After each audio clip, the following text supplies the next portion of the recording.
मम ज्ञानतिमिरान्धश्रमानाञ्जनशलाकया चक्षुरुन्मिलितं येन तस्मै श्रीगुरवे नमः। श्रीचैतन्यमनोभीष्टं स्थापितं येन भूतले स्वयं रूपा कदा मह्यं ददाति स्वपदान्तिकं।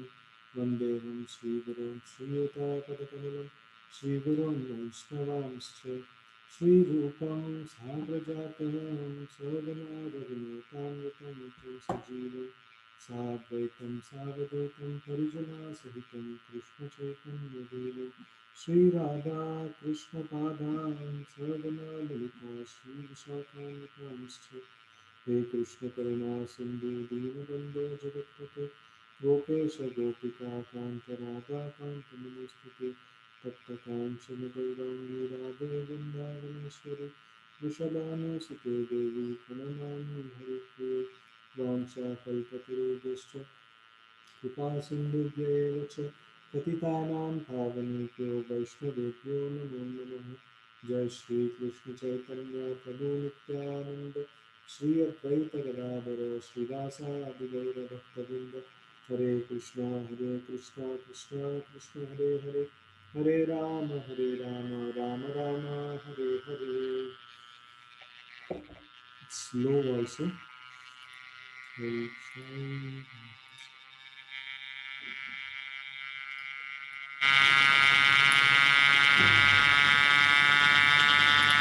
Some disturbance also, Prabhuji.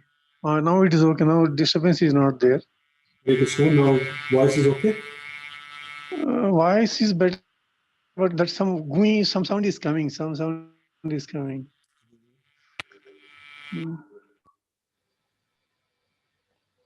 Now it's okay. No, okay, Prabhuji. Okay.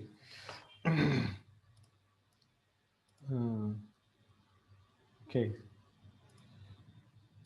Okay, we will continue. So, as I had sent this message, it is section of slokas where Arjuna is asking this question of the Sthita Pragya, where what is his general symptoms, how does he talk, how does he walk, and how does he sit, and things like that.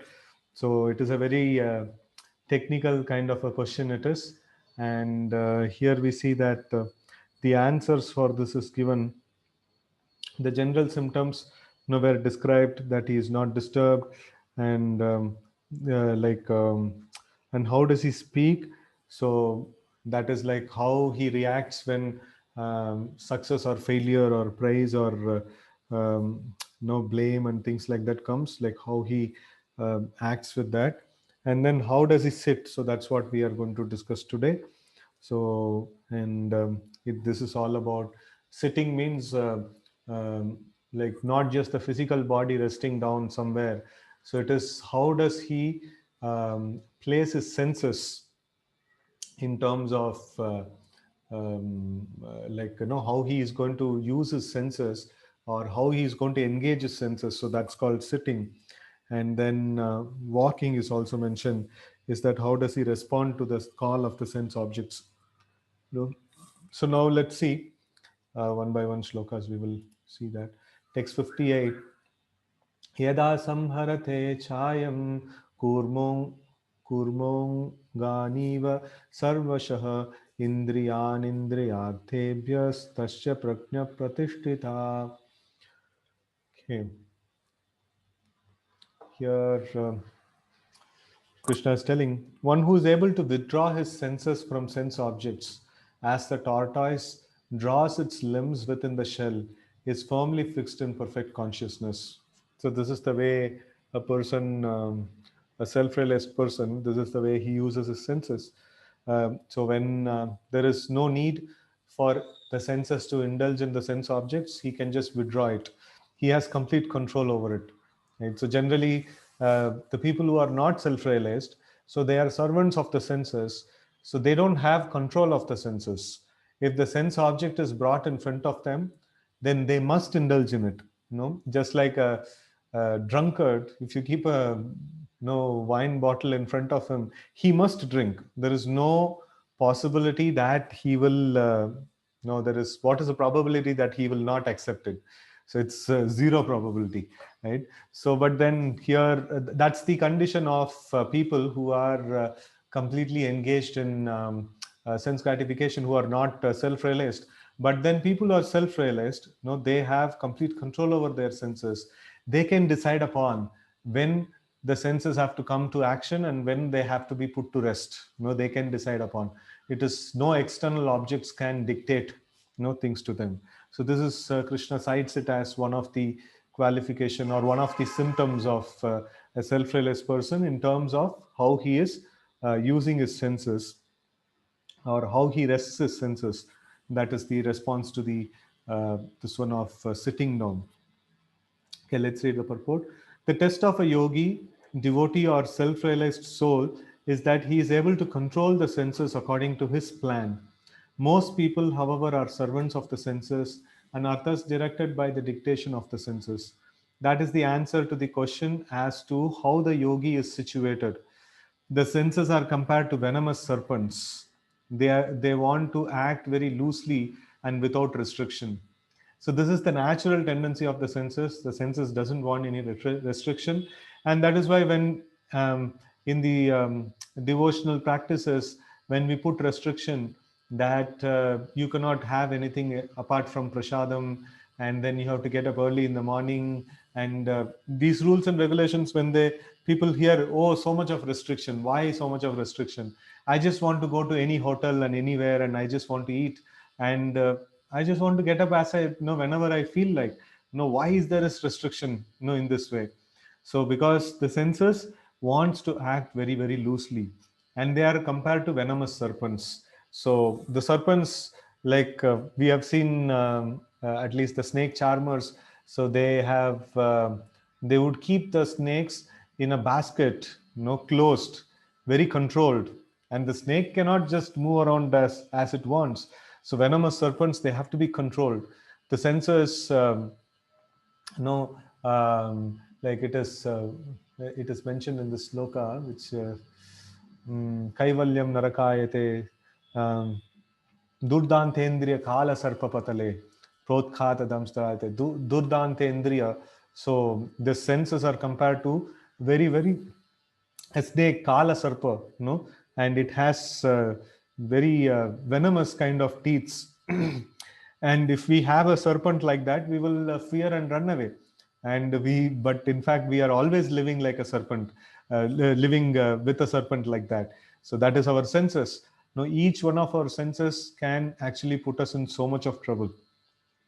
So that's why it is compared to venomous serpents. And then they want to act very loosely, but what a self-realized person does? The yogi or the devotee must be very strong to control the serpents, like a snake charmer. He never allows them to act independently. There are many injunctions in the revealed scriptures. Some of them are don'ts and some of them are do's. Unless one is able to follow the do's and the don'ts, restricting oneself from sense enjoyment, it is not possible to be firmly fixed in Krishna consciousness. The best example set herein is the tortoise. The tortoise can at any moment wind up its senses and exhibit them again at any time for particular purposes.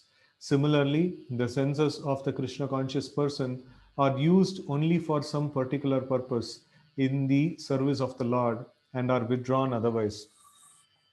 Arjuna is being taught here to use his senses for the service of the Lord instead of for his own satisfaction. Keeping the senses always in service of the Lord is the example set by the analogy of the tortoise who keeps the senses within. Hmm. So then that means, like, when there is a need of service, we use our senses, and when that is not needed, then we should withdraw it. So that's the controlling aspect. So if we have to control, then there needs to be some parameter on which to control. So this is the parameter.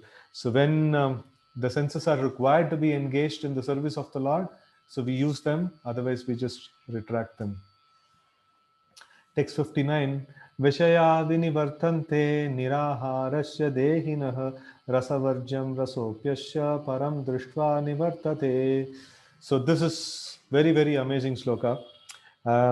If we, this is the actual sense control. So if we at all have to have sense control, so then it is mentioned that rasavarjam, rasopyasya param drishtva nivartate. So when I get a superior taste, no, when I get a superior taste, then the lower taste becomes, I can give up the lower taste. No, that is the way of uh, giving up the sense gratification, or that is a way of control, actual sense control. Till the time this kind of a platform is achieved, not achieved, so a person has to control deliberately. But then once he gets the superior taste of Krishna consciousness, then he doesn't need to control the senses. The senses will automatically be controlled, right? Okay. Though the embodied soul may be restricted from sense enjoyment, the taste for sense object remains. But ceasing such engagements by experiencing a higher taste, he is fixed in consciousness. So, for somebody to be like very solid in Krishna consciousness, he should have the experience of Krishna. So if we, otherwise it is not possible to give up sense gratification, or it is not possible to manage um, the external rules and regulations of restraint for a long period of time. So we cannot restrain ourselves for a long period of time. We have to be natural. So, but then the natural state right now is, no, we want to enjoy sense gratification, and we can restrain it for some time, but we cannot restrain it forever. So we need to get the experience of Krishna. We need to get higher taste. No, until unless we get an experience of Krishna, we will not be able to continue controlling our senses for a long time, deliberately or by force. No, we cannot by force control the senses for a long time. We should engage in Krishna consciousness in such a way that we get experience of Krishna. So very importantly, during our chanting, so we need to hear the sound vibration very, very clearly. So when we hear the sound vibration, so then over a period of time, we will get better experience of Krishna, and we will be able to give up the sense gratification. At some point in time, we will know clearly and distinctly have that higher taste, and then we will be able to give up the lower taste. And it progressively it goes. It is not that, at some point it directly switches on. So it progressively grows. The taste for Krishna consciousness progressively grows, and to that proportion, we can actually give up the no material sense gratification.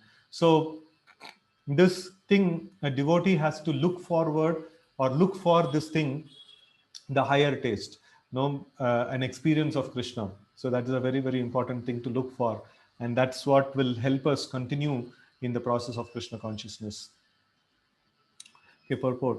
Unless one is transcendently situated, it is not possible to cease from sense enjoyment. The process of restriction from sense enjoyment by rules and regulations is something like restricting a deceased person from certain type of eatables. The patient, however, neither likes such restrictions nor loses his taste for eatables. Similarly, sense restriction by some spiritual process like Ashtanga Yoga in the matter of Yama, Niyama, Asana, Pranayama, Pratyahara, Dharana, Dhyana, and Samadhi is recommended for less intelligent persons who have no better knowledge. But one who has tasted the beauty of the Supreme Lord Krishna in the course of his advancement in Krishna consciousness no longer has a taste for dead material things. Therefore, restrictions are there for less intelligent neophytes in the spiritual advancement of life. But such restrictions are only good until one actually has a taste for Krishna consciousness. When one is actually Krishna conscious, he automatically loses his taste for pale things. Right? So material things are considered to be pale things, and no one loses taste because he experiences a higher taste. So, if we are sincere in our practice of Krishna consciousness, if we are serious about our practice of Krishna consciousness, we should actually look for this experience of Krishna. Until unless we get the experience of Krishna, it's very, very difficult for us to continue on forever. You know. Okay, text 60. Yatato hi api kaunteya purushasya vipaschitah indriyani pramathini haranti prabasam manaha prasabam manaha. Okay. The senses are so strong and impetus, O Arjuna, that they forcibly carry away the mind even of a man of discrimination who is endeavoring to control them. So here we saw that just two slokas before that the senses are very, very, it's like a venomous snake. and a yogi or a self-realized person must learn to control the senses. And then after that, we saw that if we get a higher taste, then we don't need to bother about the senses and controlling them and things like that, because naturally they'll be controlled. So, but if just Krishna is just again highlighting it, we should not just take it lightly. No, these senses are our friends. No, we should not think like that. Oh, this tongue is giving me so much nice taste whenever I eat something. No, eyes is seeing something's nice, and then like all my senses, I can use it for some like enjoyment purpose. And this world is trying its best. No, everyone in this world is trying their best to use their senses fully for sense gratification, and they give so much of justification for this, and still they are miserable, right? So what is the films all about, movies all about? It's all about, like, no, you can see something and enjoy, and then all the hotels and all the entertainment industry and everything is trying to like engage our senses in sense gratification, but it is all depressing. After doing everything, after trying out all sense gratification, it's all quite depressing actually. So people don't get permanent happiness in that. They have to keep changing, and it is quite expensive also, to do this kind of sense gratification. So these senses are so very strong.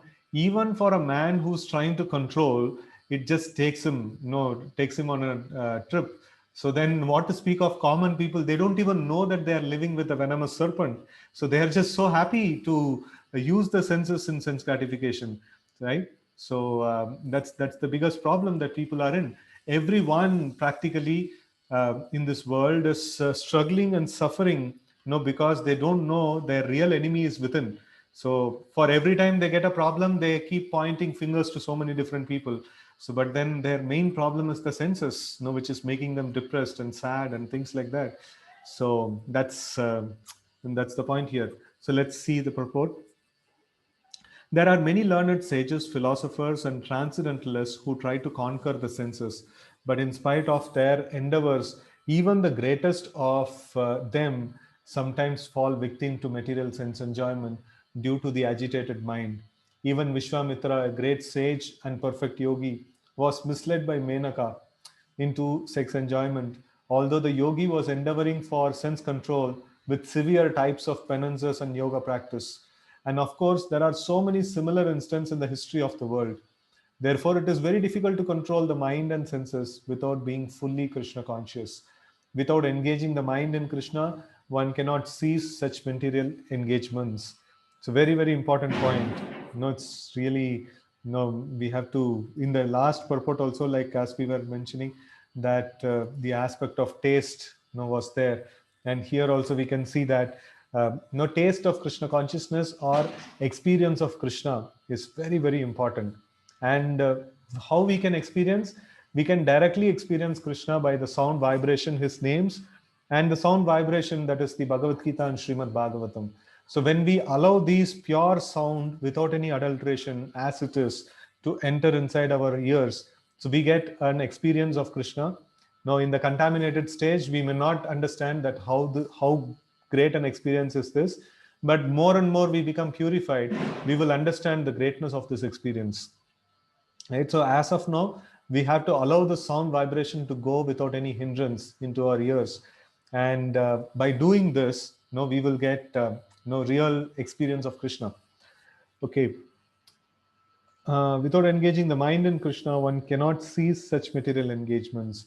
A practical example is given by Sri Yamunacharya, a great saint and devotee, who says, Yed avadi mana cheta Krishna padaravinde नवनवरसद दाम्नि उद्यतं रंतुमासीत् तद अवधिवतनारि संगमे स्मर्यमाने भवति मुख विकार स्तुतु निष्ठीवनं च. Since my mind has been engaged in the service of the lotus feet of Lord Krishna, and I have been enjoying an ever new transcendental humor, whenever I think of sex life with a woman, my face at once turns from it and I spit at the thought. Right. So here we see that this Yamunacharya is a great personality who is the spiritual master of Ramanujarya, like a great acharya. And then, here we see that by engagement in, by having an experience of Krishna, we will be able to overcome the lower enjoyment, and we will be able to get a higher degree of enjoyment. So Krishna consciousness is such a transcendently nice thing that automatically material enjoyment becomes distasteful. It is as if a hungry man had satisfied his hunger by a sufficient quantity of nutritious eatables. Maharaj Ambrish also conquered a great yogi, Durvasa Muni, simply because his mind was engaged in Krishna consciousness. Savai mana Krishna padara vindayor vacham shivaikuntha gunanu varnane. Okay, so here we see that by engagement, or the same point that has been reiterated, that is to have an experience of Krishna, to experience, like to have a feeling of experience of Krishna, and experiencing the higher taste is a key aspect of progress in Krishna consciousness, and a key aspect to sustenance. If we are not experiencing this, then we will always feel to change the position that we are in. We will always try to adjust the material things so that we will get some taste somewhere, right? So, but if we are getting taste from within, then we don't need to change anything external. Any This one comes, do you want this, do you want that? No, I'm already satisfied deep within, so I don't need any change externally. So that's the whole point of like Krishna consciousness, right? So we have to experience this, and we need to look forward for these things. We should not be very external in our practice. We have to be internal, and we have to try to experience Krishna in our practice. Text 61. Tani sarvani samyamya yukta asita matparah vashe hi yashendriyani tasya prajna pratishtita. One who restrains his senses, keeping them under full control, and fixes his consciousness upon me is known as a man of steady intelligence. So here, anyway, the description is about Sthita Pragya. So Krishna is telling that it is very, very difficult to control the senses, and it is possible to control the senses only if you experience a higher taste. And then it is a very, very amazing test, actually. Who can control the senses? So even a great person, even very, very great people of this world, very great yogis and people, even for them the senses will forcibly drag them away from their path. Even amidst all these things, if somebody is able to keep their senses under control, such a person is Sthita Pragya. Such a person is called man of steady intelligence, right? Okay, purport. That the highest conception of yoga perfection is Krishna consciousness is clearly explained in this verse. And unless one is Krishna conscious, it is not at all possible to control the senses. As cited above, the great sage Durvasa Muni picked a quarrel with Maharaj Ambrish, and Durvasa unnecessarily became angry out of pride, and therefore could not check his senses. And on the other hand, the king, although not as powerful a yogi as the sage, but a devotee of the Lord, silently tolerated all the sage's injustices, and thereby emerged victorious. The king was able to control his senses because of the following qualifications, as mentioned in Srimad Bhagavatam 9:4, 18 to 20. So, okay, so before we get into that, we see this aspect. So Durvasa Muni is a great sage and a yogi, and yogi means people who are in the pursuit or in the endeavor to control their senses. That's his main business. And Maharaj Ambrish, by the name itself, we can see that he's a king, and a king has Rajaboga. He has so much of ample opportunities for sense gratification. Rather, like a king is offered all best of the things for his sense gratification, because he is taking the trouble of protecting the citizens, taking the trouble of ruling over, and for that reason, he is offered all the best of sense gratification. And to control the senses, being amidst the sense objects is a very difficult thing. And here we see Durvasa Muni is a Muni and a yogi who's not having any much of sense objects with him, and he is completely free of association from the sense objects. But then here we see at this disagreement between this Muni and the Maharaj. So the Muni gets angry and he creates a demon, right at the spot to kill Maharaj Ambrish. But then Maharaj Ambrish is not at all disturbed. And see, if a person is very powerful to counteract, he will attack. If a person is weak, then he will fear, fear of that charge. And here, both of these emotions are not there in Maharaj Ambrish. No, he is not afraid of the punishment that is offered to him by Durvasa Muni by creating a demon to kill him. And he's not no charging forward saying that, okay, I'll attack this demon, or I'll see, like, no, what is this great thing that has come about. So he's not doing any of that. He's completely undisturbed. Right? So as we were studying in the previous slokas, that in happiness or distress, or in success or failure, a person who's not wavering, and here is that person. No example is given. And how is he able to do this thing? How is he able to be completely undisturbed in this phase of adversity? So that's what is mentioned in the slokas. It is very, very nice set of slokas. I would recommend devotees to memorize these set of slokas. It's really, really very wonderful. We can contemplate on this, and just recitation of these slokas is so purifying to us. It will give us so much of devotional credits, right? So let's try to chant the sloka now. Savai mana Krishna padara vindayor vacham shivaikuntha gunanu varnane karau harer mandira marjanadishu shrutim chakarachyuta satkatodaye mukunda lingalaya darshane drishau tadbritya gatrasparashanga sangamam granam cha tatpada saroja saurabe srimat tulasya rasanam tadarpite pado harer kshetra पदानुसर्पणे शिरो ऋषिकेश पदाभिवन्दने कामं च दास्येन तु कामकाम्यया यतोत्तमश्लोकजनाश्रयारतिः. Okay. King Ambrish fixed his mind on the lotus feet of Lord Krishna. So this is like very nice, this one. Savai manaha. Manaha means like the mind. So where was his mind? Krishna padara vindayor. So at the lotus feet of the Supreme Lord Krishna. Vachamsi, like the speech. So what he was doing with the speech? Vaikunta Gunanu Varnani. So the Lord's another name is Vaikunta. The Lord's abode is also called as Vaikunta. So Vaikunta Guna Anu Varnani. So like to speak about the glories of the Lord. So that's how he was using his capacity of speech. And Karau, the hands, Harer Mandira Marjanadishu. So to clean the temple of the Lord, he was using his hands. And then Shrutim. Shruti is like to hear, the ability to hear. So what he was doing with his hearing capacity, Chakara Chuta Sat Kathodaye. So like Achyuta Sat Kathodaye, like to hear the glories of the Lord. So he was using his sense of hearing. And then Mukunda Lingalaya Darshane Drishav. See his capacity of seeing, drishya, like what he was doing, he was taking darshan of Mukunda is the Supreme Lord, Linga is the deity, and Alaya is the temples, right? So he was visiting the temples of the Lord and taking darshan of the deity forms of the Lord.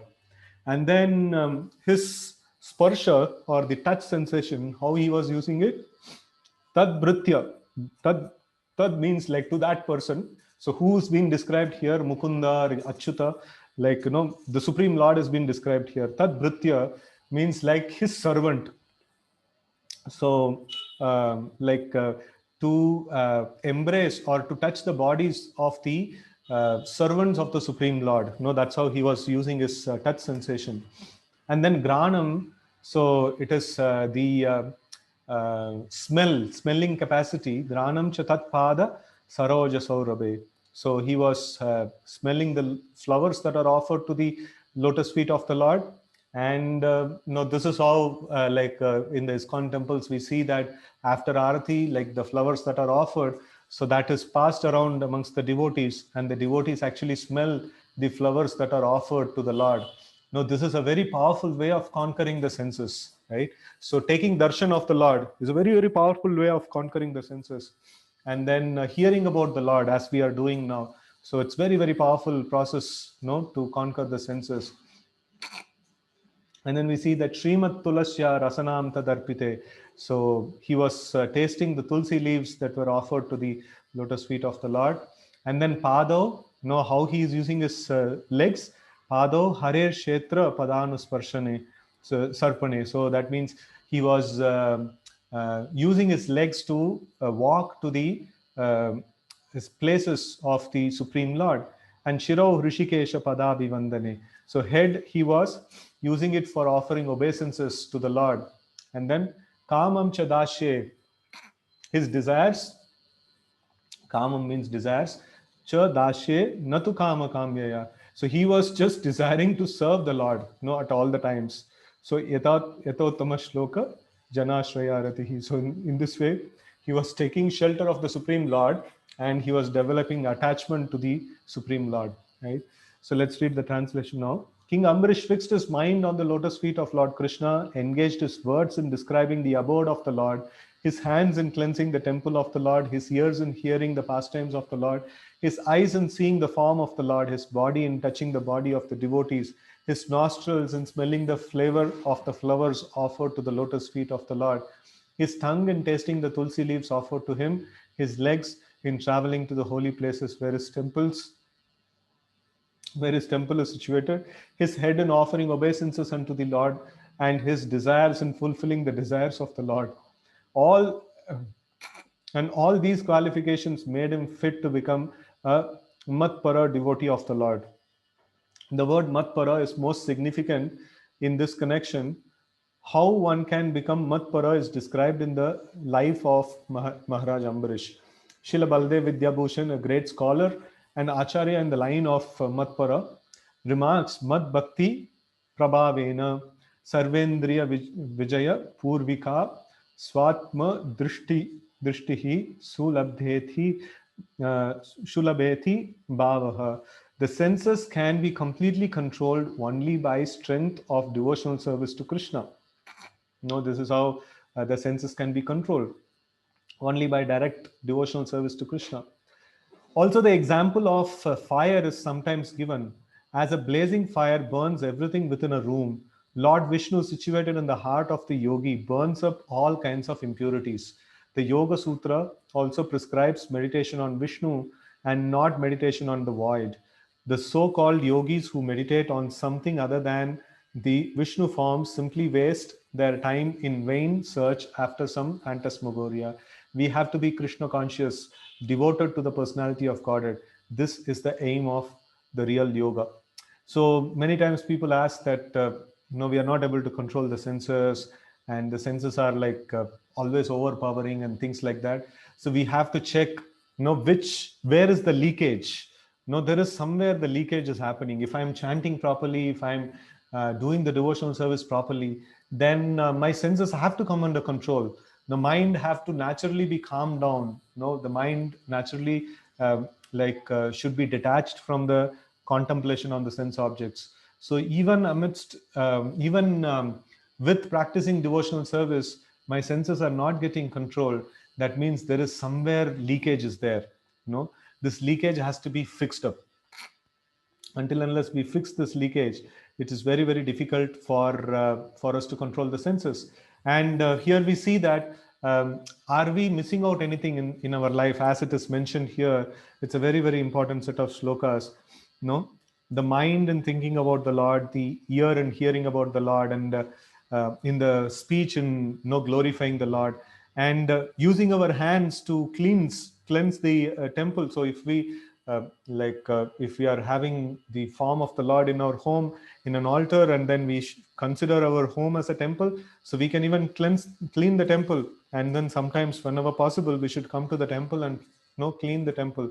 And ear in hearing the Lord, and then eyes in taking darshan of the Lord. So no day of ours should go without taking darshan of the Lord, right? and then we should meet with the devotees of the Lord, and then we should smell the flowers that are offered to the Lord. Then we should taste the tulsi that is offered to the Lord. Now, whenever we are doing this, we should have a deep meditation, and a lot of gratitude, to the Lord, that we are able to know the process and we are able to execute the process. Right. So if we do this thing, it's very, very simple. This process is not at all difficult. Very, very simple. Head and offering obeisances to the Lord, and things like that. It's very, very simple. If we do this thing, definitely the senses must come under control. Definitely the mind has to become peaceful. Definitely, like, no, we will be able to control, all our urges. So it is, sometimes we may be doing, but without any mindfulness. But if we can do it with knowledge, with appreciation, for this process, then it will definitely work. Okay, text 62.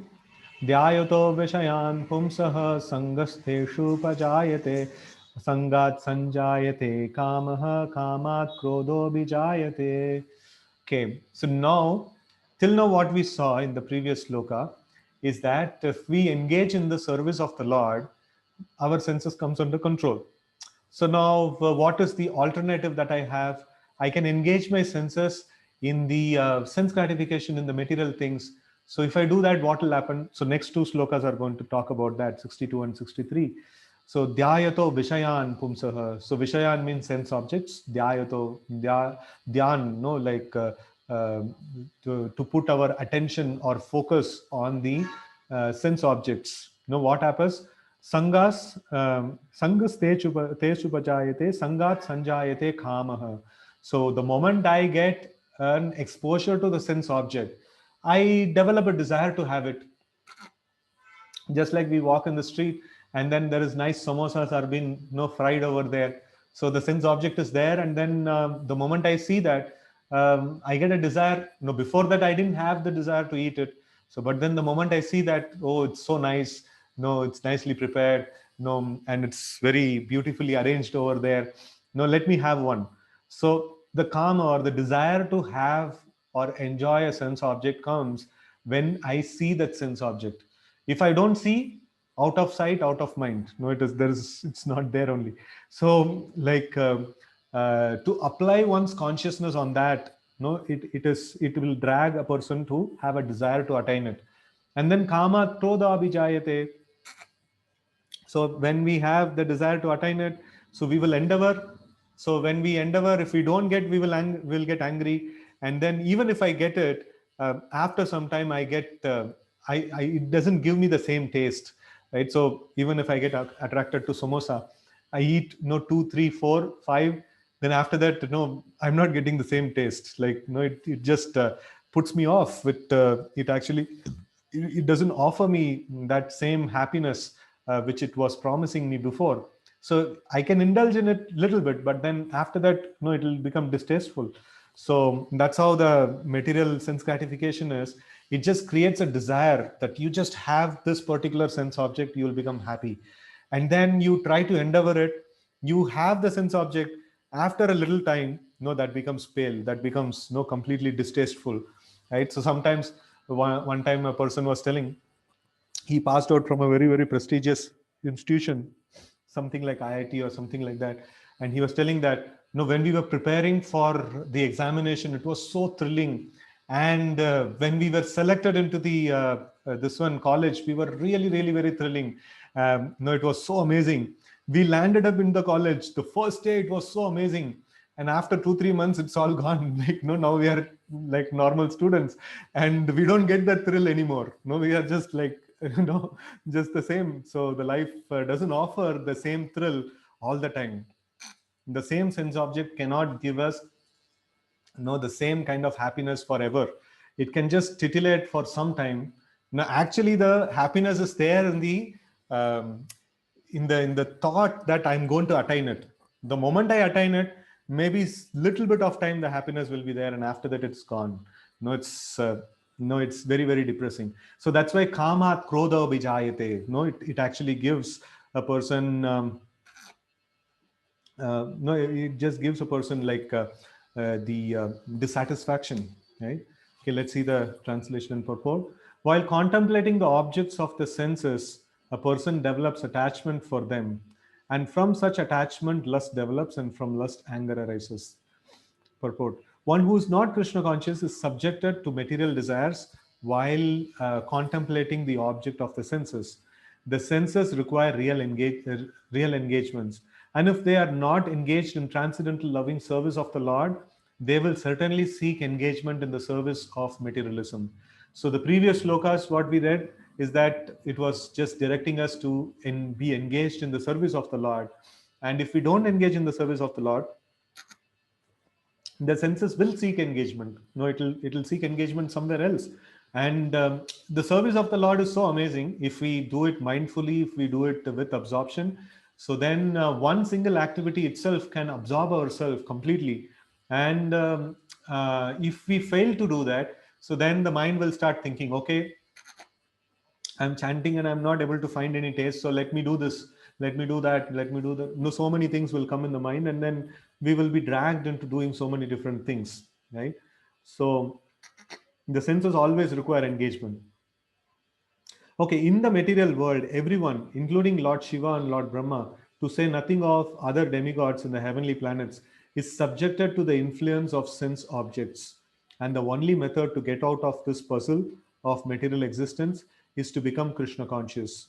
Lord Shiva was deep in meditation, but when Parvati agitated him for sense pleasure, he agreed to the proposal, and as a result, Kartikeya was born. When Haridas Thakur was a young devotee of Lord, he was similarly allured by the incarnation of Maya Devi, but Haridas easily passed the test because of his unalloyed devotion to Lord Krishna. As illustrated in the above mentioned verse of Sri Yamunacharya, a sincere devotee of the Lord shuns all material sense enjoyment due to his higher taste for spiritual enjoyment in the association of the Lord. That is the secret of success. Right?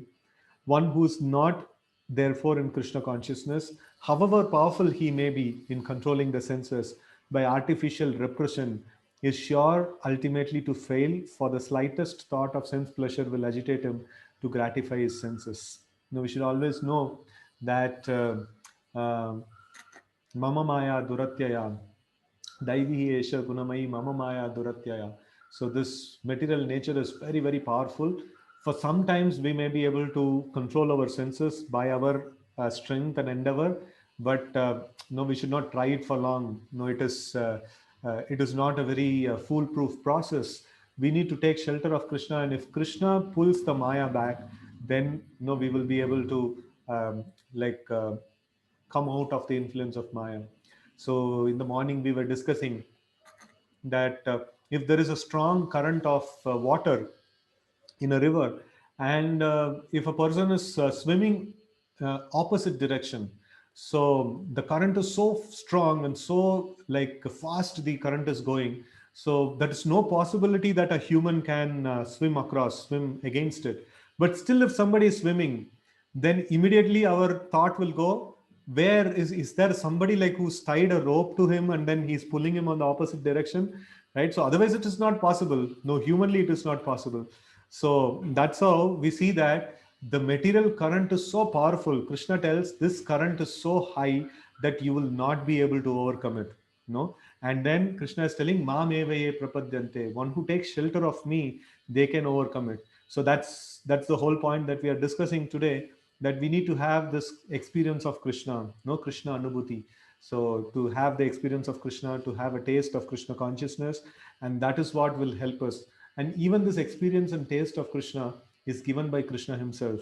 So this is the, if we see the final analysis of today's discussion, we need to beg and pray to the Lord that I'm doing all these activities of hearing about you and chanting your names and things like that, but somehow or other please give me some experience of you. No, right now I don't have any experience, and no, I'm completely swayed by the material sense gratification, and I just want a little bit of experience, in Krishna consciousness. I want to have some feeling of Krishna in my life, so please give me. So we can actually beg and pray to the Lord in this way, and if we get the experience, that's it. Like we will stay on. And if we get a greater experience, then we will stay on for more time. And if we get in this way, like we will progress on, and one day we will get the full experience of Krishna. Okay, so text 63. क्रोधात् भवति सम्मोहः सम्मोहात् स्मृतिविभ्रमः स्मृतिभ्रंशात् बुद्धिनाशो बुद्धिनाशात् प्रणश्यति. Okay. From anger, complete delusion arises, and from delusion, bewilderment of memory. When memory is bewildered, intelligence is lost, and when intelligence is lost, one falls down again into the material pool. Purport. Srila Rupa Goswami has given us this direction. प्रापंचिकतया बुद्ध्या हरिसंबंधी वस्तुनः मुमुक्षुभिः परित्यागो वैराग्यं फल्गुकथ्यते. By development of Krishna consciousness, one can know that everything has its use in the service of the Lord. Those who are without knowledge of Krishna consciousness artificially try to avoid material objects, and as a result, although they desire liberation from material bondage, they do not attain to the perfect stage of renunciation. Their so-called renunciation is called Falgu, or less important. Now, as we had discussed often, the Sloka, Falgu means there is a river somewhere in the western part or eastern part of India, where no, if you see that river, it will be like a normal road, mud road. But then if you dig a little few inches within within the mud, the river will be there, the water will be there. So it's like it's kind of a cheating river, no, where the river is not visible externally, but then it is just there, just beneath the ground, it is there. So in the same way, the Falgu Vairagyam means externally I have given up the sense objects and things like that, but internally that desire to enjoy the sense objects has not gone, right? So that is called this one prapanchikataya buddhya. So just because like having a material outlook of this world, prapanchikataya buddhya hari sambandhi vastunah. So all the vastu that we are seeing, earth, water, fire, air, ether, or things which are made of this panchabhuta, so these are all what, no, these are all hari sambandhi vastu. Like everything is related to Krishna, everything is an energy of Krishna. And then mumukshubi parityaho, no, thinking that, oh, this is all worldly, this is all material, no, I'll give it up, no, like that mumukshubi parityaho vairahim falgu katyate. No, such a kind of vairagya is called falgu vairagya. It's not actual vairagya. Actual vairagya means so to engage everything, no, all hari sambandhi vastu in Hari's service, in the service of the Lord. So you engaging everything material or spiritual, everything in the service of the Lord, that is real vairagya. No, who are we to give up things? No, what did we own? No, we didn't own anything, so to give up. So if we have owned something, like then we can say like I'll give it up. So it is all it is all the no, property of Krishna, and who am I to give it up? No, it's nothing is there in my hands to give it up, right?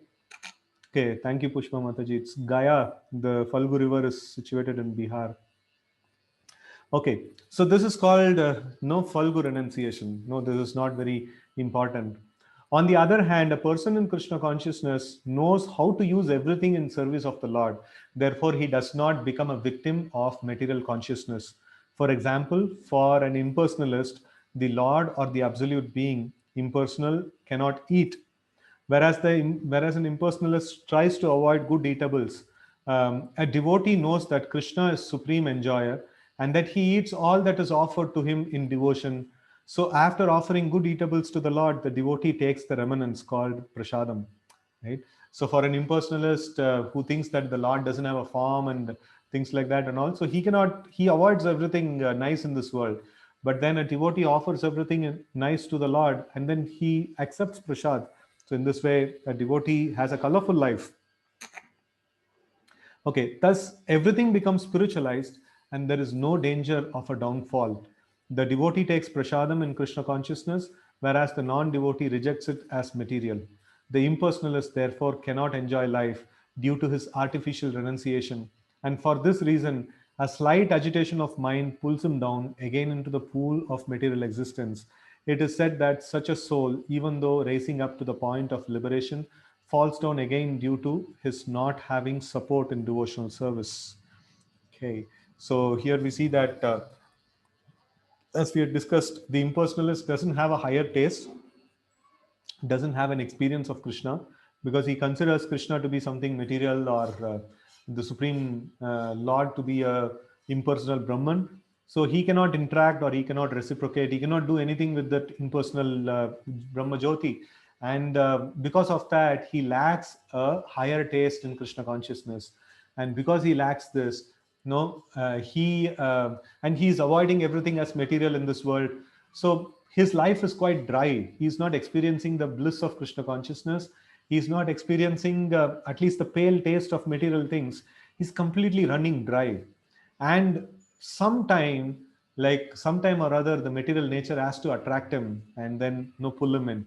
So that is how this impersonalists get caught up in the, again, back into the fold of sense gratification.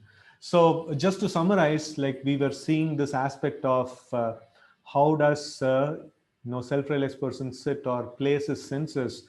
And it's very nicely mentioned that like until unless a person has a Krishna's experience, he will not be able to control his senses. The senses are like venomous snakes, and then no, it is very, very difficult to control them. And like if we get a higher taste, then we can control them. And even if a person is of very, very highly elevated person who's very capable and powerful, he's restraining his senses from sense gratification, he cannot do it for a long period of time, right? So he has to fall prey for it. And then we saw that practical example of Ambarish Maharaj, like how he was using his senses in a very, very simple way, not just hearing Krishna Katha and speaking Krishna Katha, cleansing the temple, tasting the tulsi leaves, and smelling the flowers that are offered to the Lord, and taking darshan of the Lord, and things like that. It's very, very simple, not a very rocket science, very simple things he was doing. But just by doing this very simple things, he completely conquered the this one sense gratificatory thoughts. And then he was completely situated, no sthita pragya, in a proper solid deep meditation within, right? So, and then on the contrary, if we see that if we engage our senses dhyayato vishayan pumsa, in if we expose our senses to the material objects, then it takes on a trial. Like it the dhyana on the sense objects gives rise to desires, and desires gives rise to anger, and then krodhat bhavati sammoha. So like by krodha we get delusion of memory or intelligence. Krodhat bhavati sammoha, sammohat smriti vibhramaha, so like delusion of intelligence. And then smriti vibhramaha, smriti bhramshat buddhi nasho. So intelligence is completely gone, and then buddhi nashat pranashyati, one falls down into the material pool of existence. So this is how the fall, the systematic or technical explanation of fall of a living entity happens. And if we want to raise up, then we have to put the dhyana on the spiritual objects, like taking the darshan of the Lord, smelling the flowers that is offered to the Lord, tasting the tulsi leaves that are offered to the Lord. And in this way, like we have one set of apparatus, no input system, that is senses. If we use the senses in Krishna consciousness, we control our senses and we advance in Krishna consciousness. If we use our senses in the material side, so then desires, then anger, then delusion of mind and intelligence, and then fall down. No, so that's how these two equations are mentioned in this set of slokas. So we just studied about how Asita Pragya, he sits or he situates his senses. That's what we discussed today. So rest of it, the next Monday, so tomorrow onwards, we will again have our Bhagavatam discussion.